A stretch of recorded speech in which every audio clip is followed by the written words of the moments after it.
Flávio Dino. Eu disse para vocês que sempre o Meio Dia em Brasília traz aqui convidados especiais, pessoas e personalidades importantes, atores políticos também. Hoje o nosso convidado é o ex-ministro da Saúde, Marcelo Queiroga, que já chega aqui junto comigo. Ministro, vou lhe tratar assim em respeito ao seu último cargo, é claro, que o senhor ocupou como ministro da Saúde. Muitíssimo obrigado pela presença, por dedicar um tempo da sua agenda aqui para o nosso Meio Dia em Brasília. Obrigado, Kenzo, pelo convite. É uma honra participar do seu programa.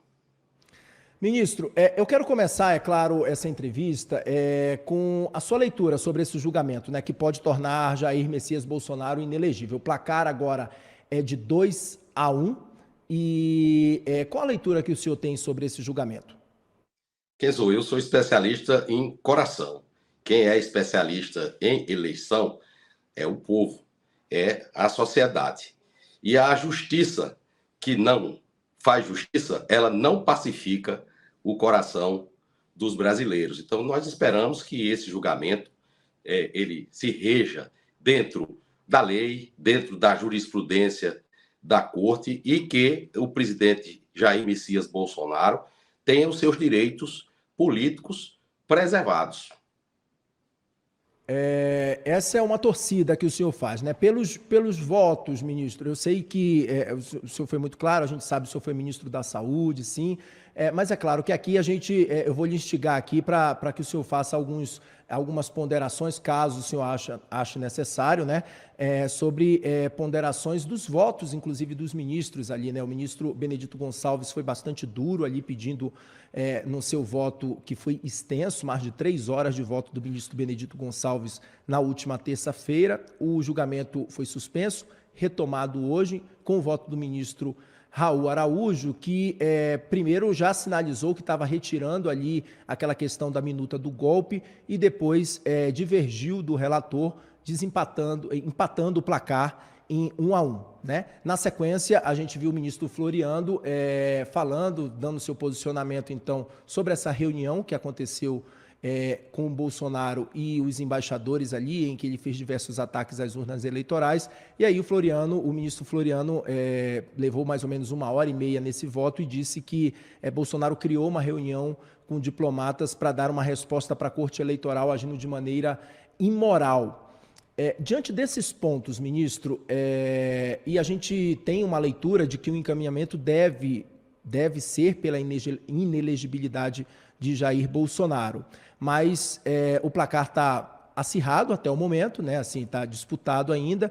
Qual a leitura que o senhor faz sobre esses votos? Assim, o senhor pode falar sobre isso? O senhor se sente tranquilo para falar sobre isso, ministro? Kenzo, se houve desequilíbrio nessa eleição, foi em favor do candidato vencedor. Todo o establishment atuou em favor do candidato vencedor. Nós assistimos pesquisas absolutamente enviesadas, nós assistimos o grande consórcio de mídia, de maneira reiterada, fazendo campanha para o candidato adversário. Como é que uma fala do presidente Jair Bolsonaro pode desequilibrar o pleito eleitoral? Então, no meu entendimento, né, eu não sou jurista, não sou especialista em direito eleitoral, eu acho que o voto do ministro Raul é um voto ponderado, é um voto dentro dos autos. Aliás, retira dos autos o que não é dos autos e julga de acordo com a jurisprudência da Corte. É assim que deve se proceder dentro do processo judicial, pelo menos na minha opinião,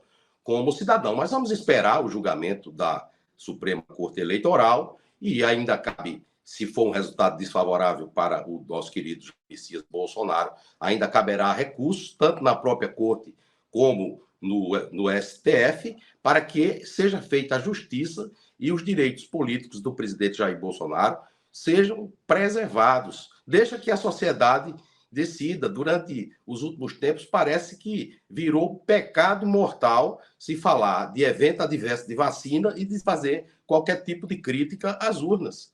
Ora, numa democracia isso não é possível.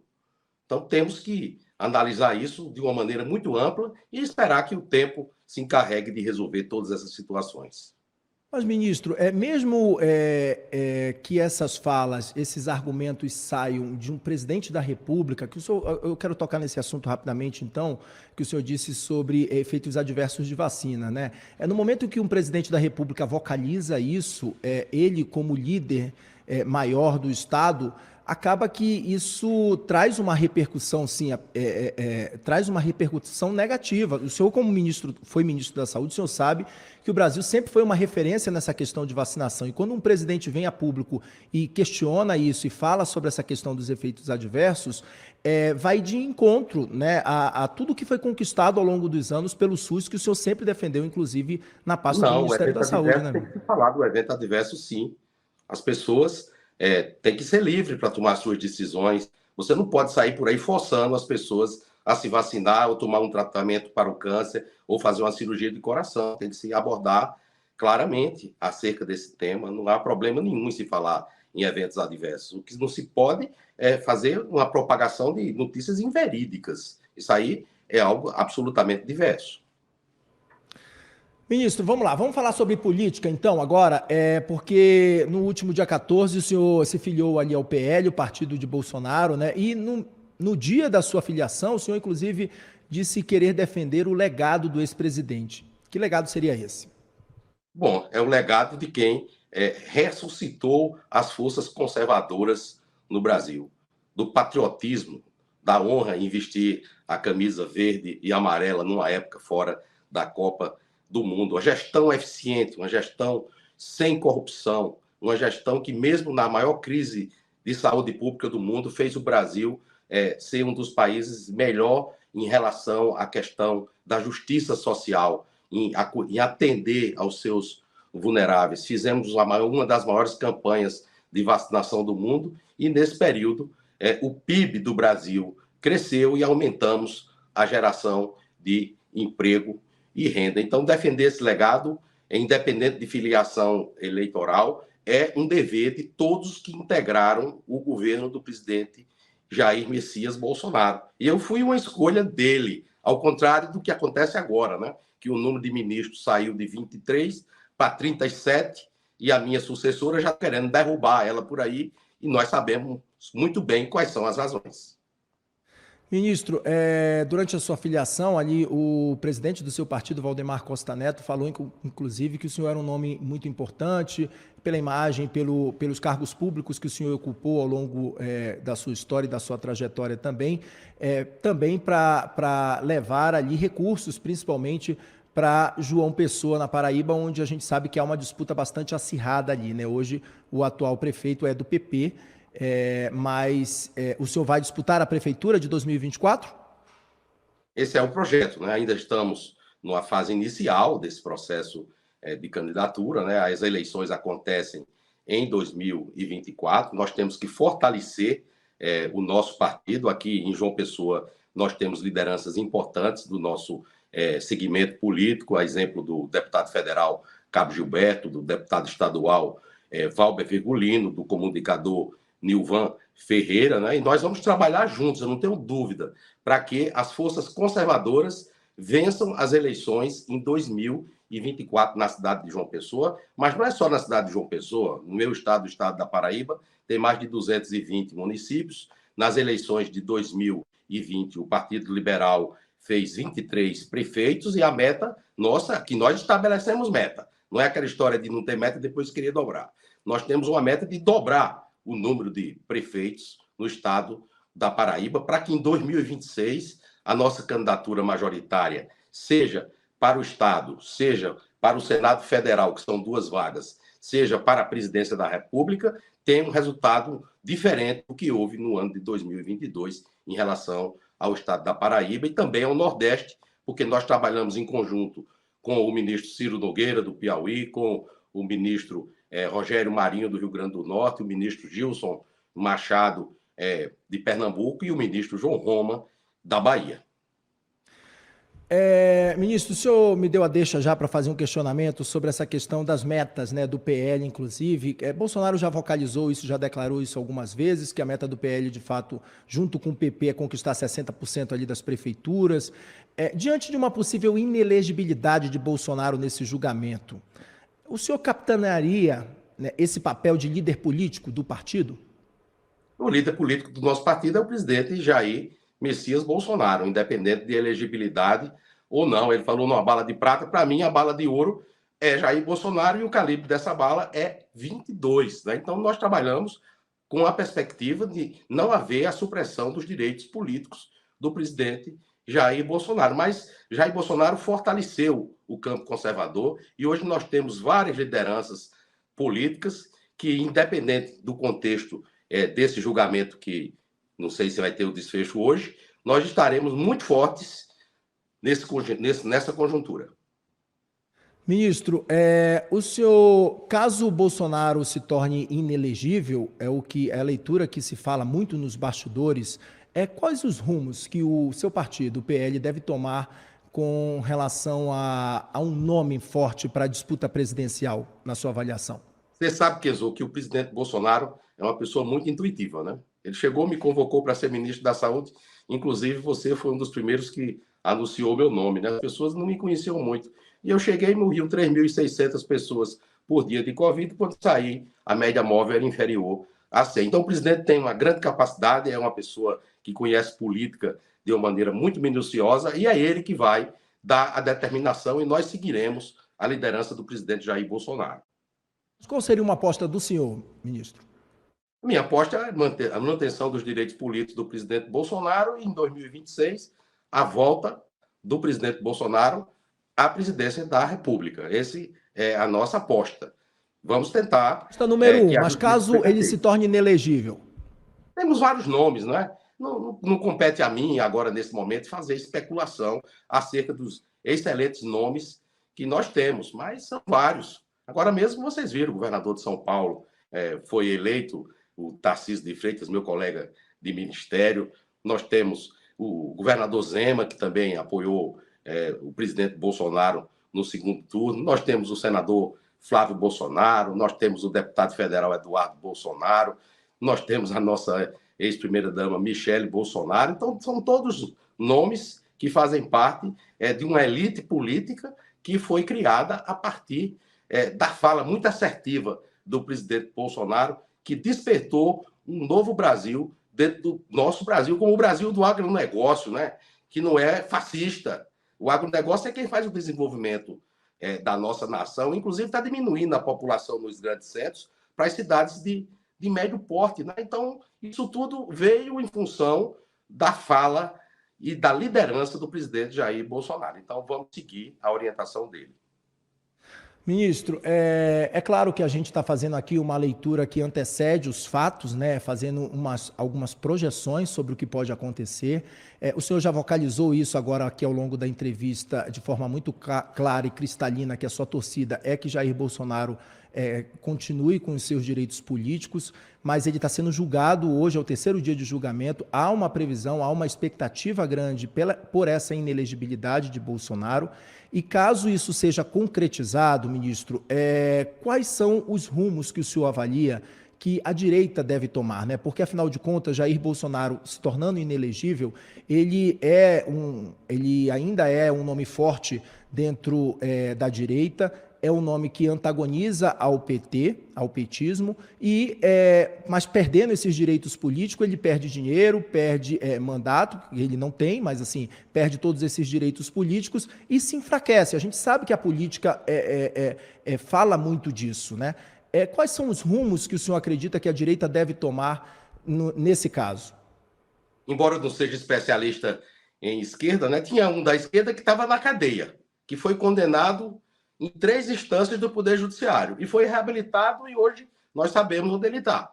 Então, o que vai acontecer até 2026, muita água vai rolar debaixo dessa ponte, independente do julgamento que está acontecendo no Tribunal Superior Eleitoral. Mas, independente da questão eleitoral, do presidente Bolsonaro ser ou não elegível, dele desejar ser candidato em 2026, o campo da direita veio para ficar. E nós vamos jogar na bola, dentro das 4 linhas da Constituição, como diz o presidente Bolsonaro, e vamos recuperar o poder no Brasil. Porque em 6 meses de governo, essa gente está destruindo o nosso país. O que é que essa gente faz? Aliança de ditadores terríveis, como é o caso do senhor um Maduro, não é querendo apoiar, tirando recursos do povo brasileiro para levar para a Argentina. Então, o presidente da República vive mais no exterior do que no Brasil. Então, o desfecho disso, a gente já sabe, essa gente já teve no poder, destruiu o sistema de saúde do Brasil, fechou 40 mil leitos hospitalares,